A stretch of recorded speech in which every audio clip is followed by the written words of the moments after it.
Yan, magandang umaga. Sabayan tayo sa motor kanina. Ayan. At tayo ay magkikita-kita sa 17 ano. Hanggang ngayon nag-iisip pa tayo kung ano pa ang pwedeng idagdag sa magiging agenda. Napakasarap naman ng ganitong ano, planning, no? So yun, marami din tayong mga gustong umattend kahit wala pa silang e-bike. Ang ganda nun, no? Makita nila ang community ng e-bike. Ganito pala to. Masarap palang may samahan na ganito. Nagkakaisa pala ang mga naka-e-bike, ano? So yun, sa na-share ko last time sa may singaw yung gulong. Ayun, maraming salamat, nakatulong pala yung video ko noon. At yung kung ano yung ano na yun, hindi ko naman nabigay yata yung link nun, pero naisabi ko kung ano yung hahanapin. So malaking tulong yung mga ganun na dapat na meron kayo, no? Kahit yung tools, guys, dati hindi ako nagdadala na ng tools dito sa e-bike eh. Kaya lang nung may tinulungan tayong PWD, naalala niyo yun, wala akong tools, nang hiram pa ako ng tools sa kalsada, which is dati ko naman din ginagawa, no? Dahil marami tayong kaibigan sa bawat lugar na may shop or ano, kaya hindi na ako nagdadala ng tools dahil kabisado ko yung nangyayari sa ano ko, sa e-bike ko or sa motor ko noon. Ba, mahusay siya. Bigla-biglang sumusulpot.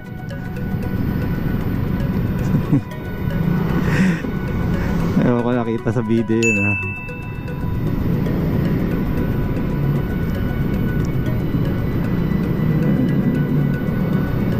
Para siyang may tapahoho.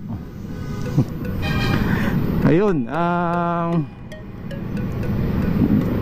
nakadalawang taon na tong ano natin, WSP natin.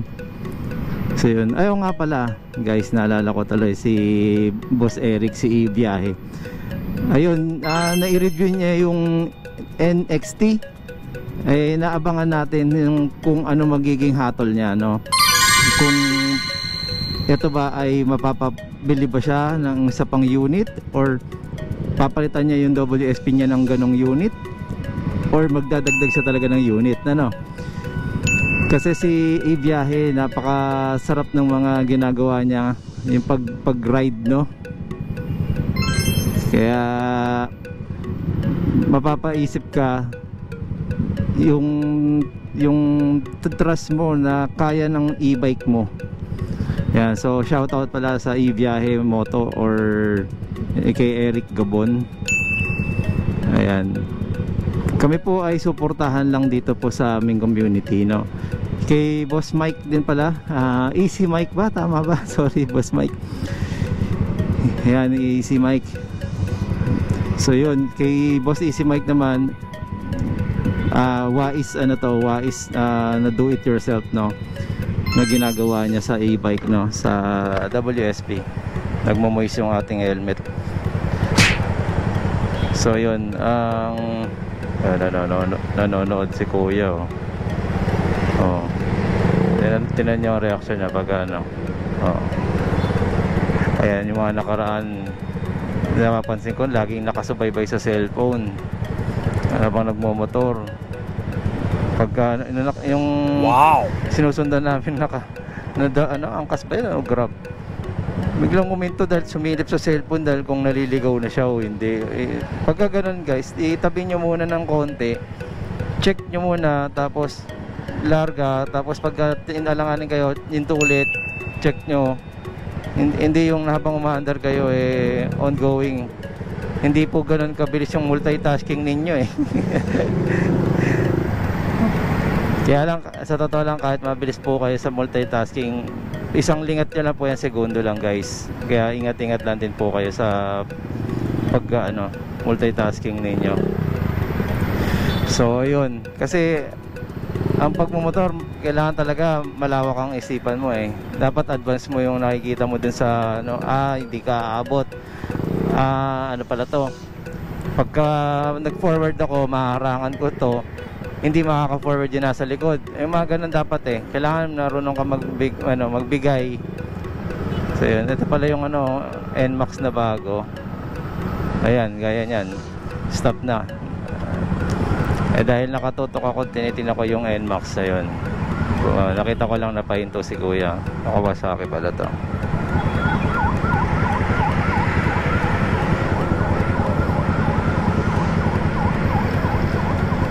Ano to, 155. So ayun muna guys, papunta tayo ulit sa EDSA. Actually yun po yung pupunta natin or tatambayan natin or pagkikita natin ay opisina po namin yon. Kaya po, doon po tayo papunta sa EDSA. Makita ninyo na pwede tayo makapark doon ng hilera. So ayan, okay. Ganda ng ganda din ang likod ng NMAX na bago. Dual shocks. Ayoko lang talaga yung may gitna wala ako mapaglalagyan mga gamit na dapat may lagay dyan.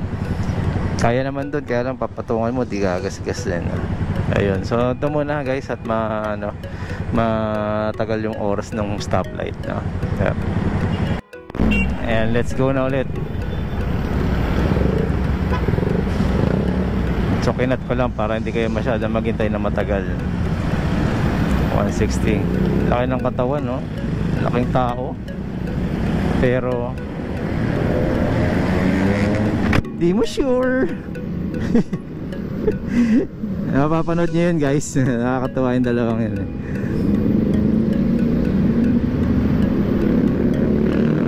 Kalat ba ang big bike ko?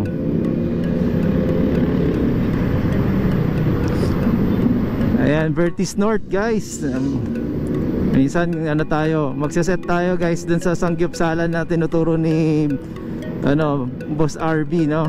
Yung sa may regalado lang. Syempre kanya-kanyang bayad daw yun. Wala naman tayong sponsor pa guys. Hayaan nyo, pagka ako kilala ko ng The Was Club. Kapag meron patawag na at may sponsor, gusto ko damay-damay na nagkakaroon ng mga freebies, di ba? Kaya suportahan lang tayo guys. Maraming salamat nga pala sa going na tayo, going 3,000 subscribers. Maraming salamat sa inyong lahat. Ayan. Meron ako nakitang NMAX, ito katabi ko na siya. Nagmamatulin siya. Nakita ko yung paano yung bulusok ng niya, dating niya. So level 1 na Skytown. Ano yun, Suzuki. Para maganda siya. Minor lang tayo, pedestrian to. Malayo pa naman. Okay. Mga banking. So yun, kita-kits na po tayo guys. At magta-try tayo ng kung may makakuha tayo ng helmet na pang WSP, no? Wag yun lang po expect na sobrang branded, no? Pero malay nyo, magbigay talaga ng branded, no?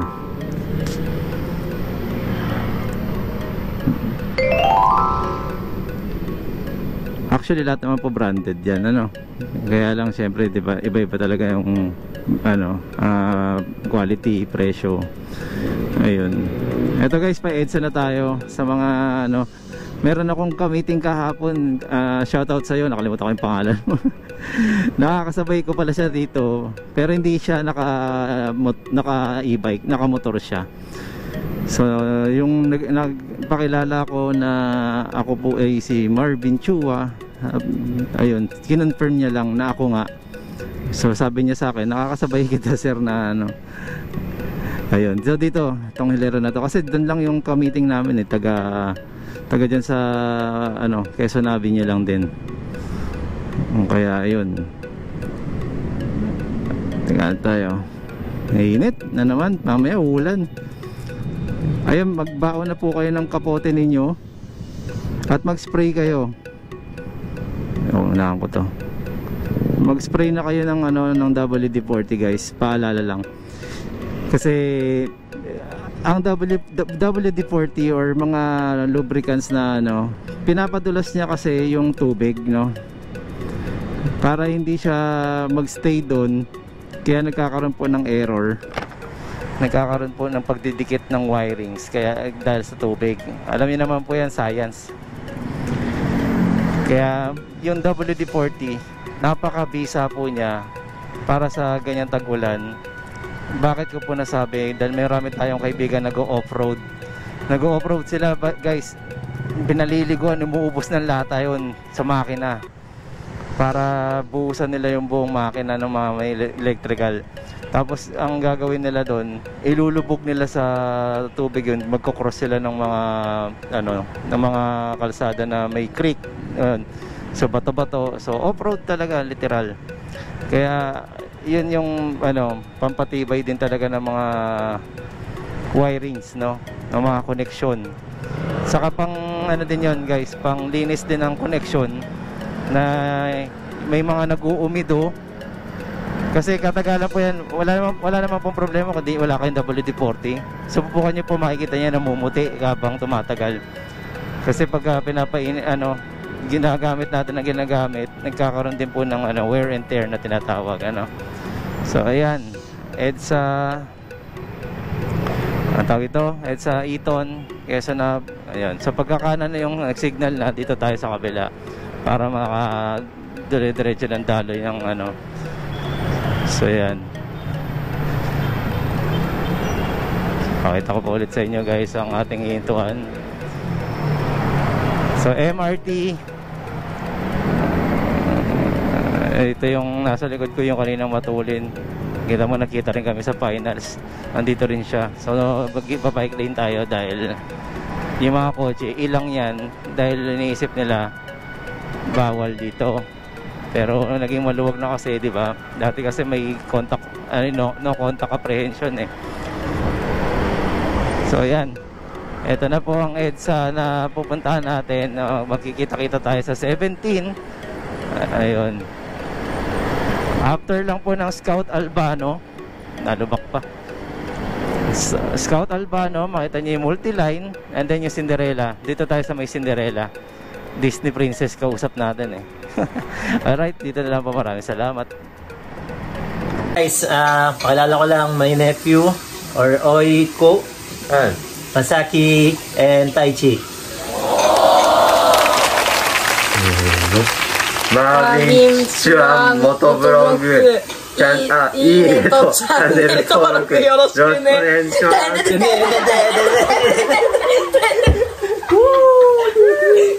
Ayan o, meron na rin tayo dito sa Japan guys. So okay, once again, Marvin Chua Motovlog po. Maraming salamat po. Salamat din po sa mga nag-subscribe. Subscribe, okay. Bulol pa, no?